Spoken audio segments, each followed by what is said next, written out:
मैं आपको ये जानकारी देना चाहता हूँ, बलवंत सिंह बीजेपी का मेंबर है, बलवंत सिंह मनकोटिया, लेकिन बिट्टू दर्जी बीजेपी का मेंबर नहीं है। और ये लड़ाई बिट्टू दर्जी की है और ये लड़ाई हर्षदेव सिंह की है। उनको ये बताना पड़ेगा ये होने वाला है। फिर एक भाई साहब कहते हैं कि जनाब मैं तो फक्कड़ आदमी हूं, मेरे पास कुछ नहीं है। भैया 1998 में आपने जम्मू कश्मीर की असेंबली से बतौर एमएलए 5 लाख का लोन लिया, जबकि उस समय लोगों को मकान बनाने के लिए 18,000 मिलता था। आपने 5 लाख रुपया लिया और 5 लाख का अगर लेके आपने मकान नहीं बनाया तो आपके ऊपर एक और एफआईआर लगेगी। आपने उस पैसे का दुरुपयोग क्यों किया? अगर मकान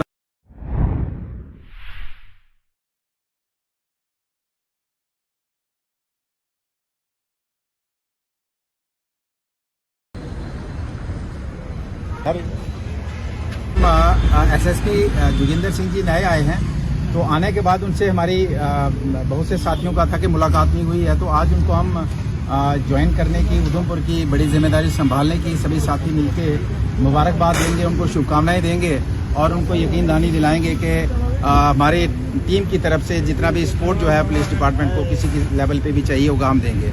दूसरा, हम यहाँ पे जो ड्रग्स का एक इशू है, तो ड्रग्स को लेके हमारा आज मेमोरेंडम जो है और मुलाकात जो है कि ड्रग्स के ऊपर किस तरीके से समाज की तरफ से, हमारे साथियों की तरफ से किस तरीके से आपको सपोर्ट की ज़रूरत है, हम करने के तैयार हैं, लेकिन शिकंजा कसना पड़ेगा क्योंकि आज की डेट में सबसे जो है बड़ा चैलेंज जो है पूरे देश और समाज और उधमपुर के लिए है वो ड्रग्स का है।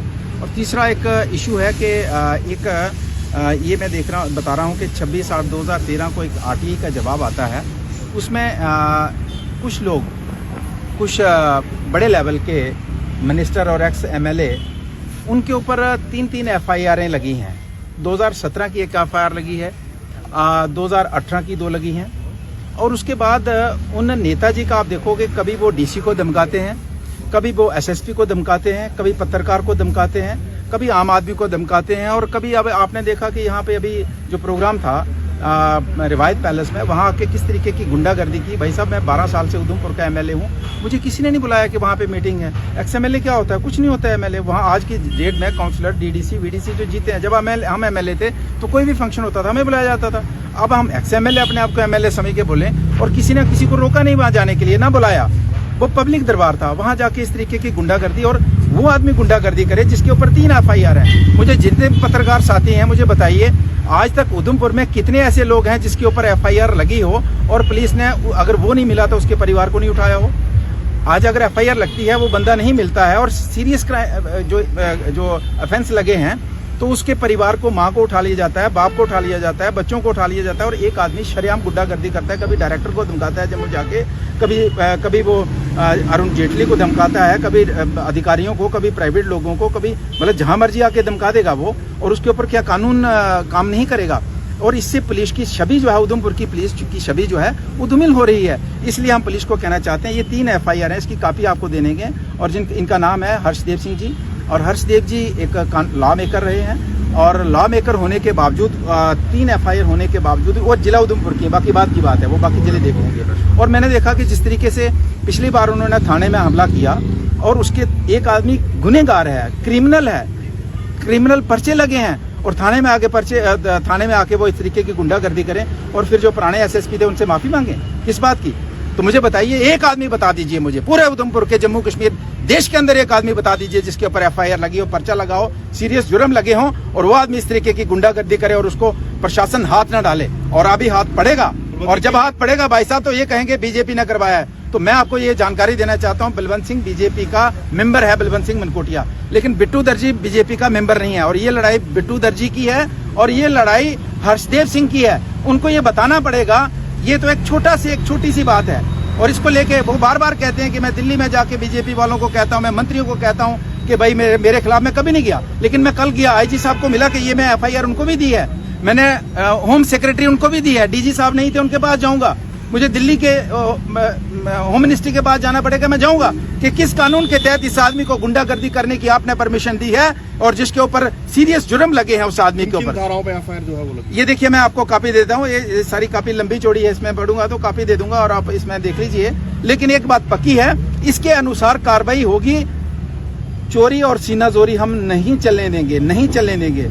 ये साफ और सीधे शब्दों में बताना चाहते हैं। और जब वो अंदर होंगे तो वो फिर कहेंगे कि ये बीजेपी का हाथ है। इसमें बीजेपी का कोई हाथ नहीं है, इसमें इंडिविजुअली हमारा है। और ये साथी जो आए हैं इस चक्कर में नहीं, हम सारे ये जितने साथी आए हैं ये मुबारकबाद देने आए हैं, ये चक्कर में कोई नहीं आया। हम सिर्फ एसएसपी साहब को। और बलवंत सिंह आमने सामने, बिल्कुल आमने सामने। बलवंत सिंह तो है ही नहीं, अब बिट्टू दर्जी है ना, बिट्टू दर्जी से लड़ाई है। अब उनको साबित करना होगा कि इस लड़ाई में वो किस तरीके से अपने आप को साबित कर पाएंगे। अभी एक थोड़ी है मसला, मैंने कल बोला था, एक ट्रस्ट बनता है भाई साहब, एक मंत्री जी ट्रस्ट बनाते हैं। 2003 में एक ट्रस्ट बनाया जाता है, उस ट्रस्ट में 1 करोड़ रुपया डाला जाता है और उस ट्रस्ट में उसी ट्रस्ट को मंत्री खुद बनाते हैं और फिर उसको कॉलेज दिया जाता है और वो फिर खुद ये मानते हैं कि ये ट्रस्ट भी मैंने बनाया और पैसा भी अरेंज किया।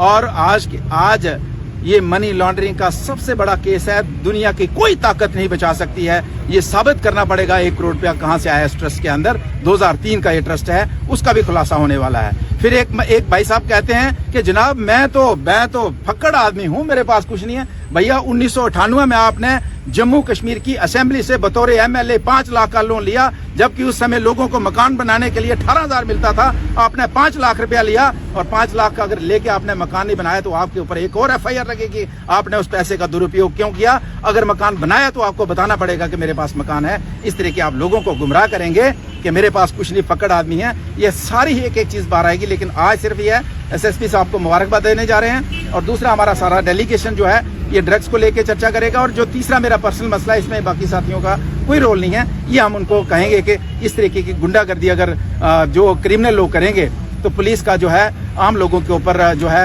आम लोगों का पुलिस के ऊपर विश्वास उठ जाएगा। मैं आपको बताऊं, जिस दिन थाने में उन्होंने प्रोग्राम किया, जिस आदमी के लिए किया जिसके खिलाफ कंप्लेन थी, आज वो आदमी मैडम डीसी के खिलाफ अश्लील बातें लिखता है फेसबुक के अंदर।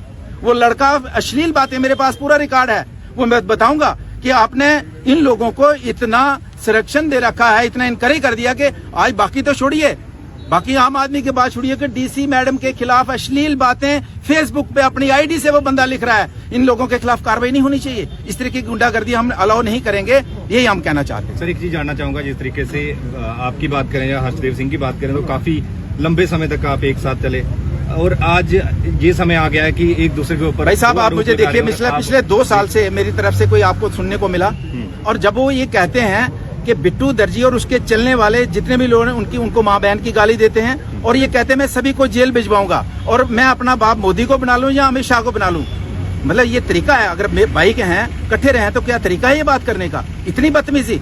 और एक शादी में जाते हैं, मेरे भाई को गाली निकालते हैं, उसको कहते हैं अपने भाई को समझा ले मेरे लिए, और भाई के बेटे को थप्पड़ मारते हैं। मतलब मैं घर से बाहर में नहीं निकलूंगा। अगर मैं पैंथर पार्टी में रहता हूं तभी मुझे जीने नहीं दिया जाता है। मैं दूसरी पार्टी में जाता हूं, पीछे पहुंच जाते हैं, वहां नहीं जीने दिया जाता है। जहां मैं आज अगर महंगाई देश में होती है तो कहते हैं जी बिट्टू दर्जी ने महंगाई बढ़ा दी। अगर देश में बेरोजगारी की समस्या है तो बिट्टू दर्जी ने, भाई पार्टी को बोलो ना कोई समस्या है तो। मतलब हद हो गई उस बंदे की। और गुंडागर्दी किस तरीके की। और मैं आपको ये कहना चाहूंगा, मैंने करप्ट लोग देखे हैं बहुत से, मैंने डकैत नहीं देखे हैं। और ये डकैत लोग हैं, इन्होंने शरेआम डकैती की है। मैं बिट्टू दर्जी हूं, मैं खुश हूं कि मैं दर्जी हूं, मेहनत करके काम करता हूं, लेकिन मैं आरटीआई लगा के लोगों से ब्लैकमेल करके पैसा नहीं। कोई ऑफिसर नहीं है, कोई आदमी नहीं है जिसको ब्लैकमेल करके आरटीआई लगा के 3000 से ऊपर आरटीआई लगाई है। मैं कहूंगा एसपी साहब को कि जितनी भी आरटीआई जो लगी है उधमपुर में, उनका खुलासा किया जाए, उनको आरटीआई को बाहर निकाला जाए कि किस आदमी से लगाई। और जिस आदमी को अपना नाम लिखना नहीं आता वो इतनी शुद्ध अंग्रेजी लिखेगा।